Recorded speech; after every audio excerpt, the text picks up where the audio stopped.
नमस्कार, मैं हूँ गरिमा। स्वागत है आपका जमजम न्यूज में। आइए देखते हैं खबरें विस्तार। मध्य प्रदेश की भाजपा सरकार अचल संपत्ति की गाइडलाइन 1 साल में दूसरी बार बढ़ा रही। क्यों बढ़ी हुई गाइडलाइन से कितना अधिक राजस्व मिलेगा, क्या होगा, कौन कौन से विकास कार्य करेगी सरकार, जनता पर कितना भार पड़ेगा। सन 2003 से मप्र में भाजपा की सरकार है, लगातार संपत्ति की गाइडलाइन बढ़ाई जाती रही। अन्य कर भी जैसे संपत्ति कर, जलकर, यातायात विभाग, न्यायालय शुल्क, शपथ पत्र, किरायानामा, वसीयत आम मुख्तार, दत्तक ग्रहण आदि से लेकर लाइसेंस शुल्क आदि तक सवाल, क्या संपत्ति मप्र में खरीदना अपराध है? क्या केवल गाइडलाइन बढ़ाने से सरकार का खजाना भरता है?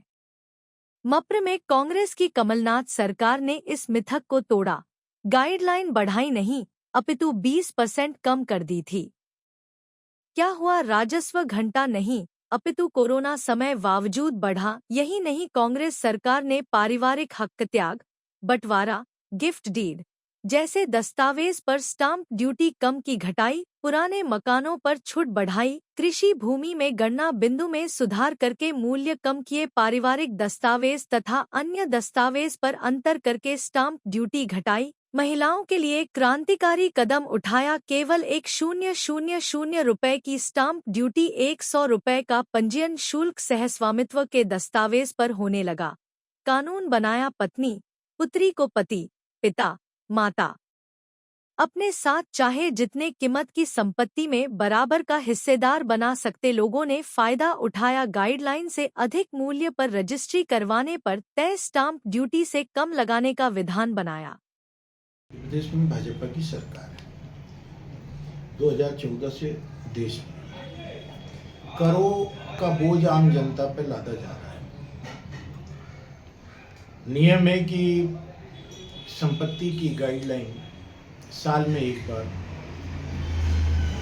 बनाई जाएगी।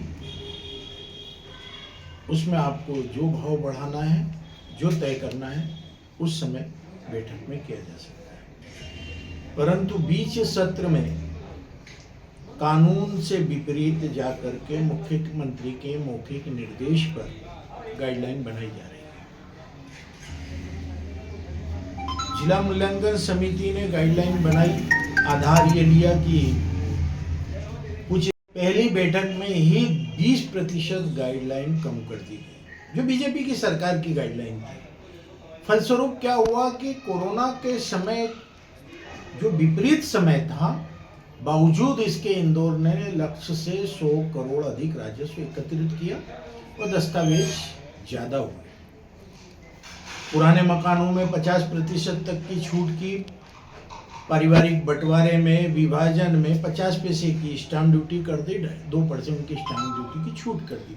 सबसे बड़ा और ऐतिहासिक कदम उठाया कि एक पति अपनी पत्नी को या अपनी बेटी को, एक माँ अपनी बेटी को, चाहे जितने करोड़ की संपत्ति हो, केवल 1100 रुपये में 50% का भागीदार बना सकती है। कृषि भूमि के उपबंधों में परिवर्तन किया गया।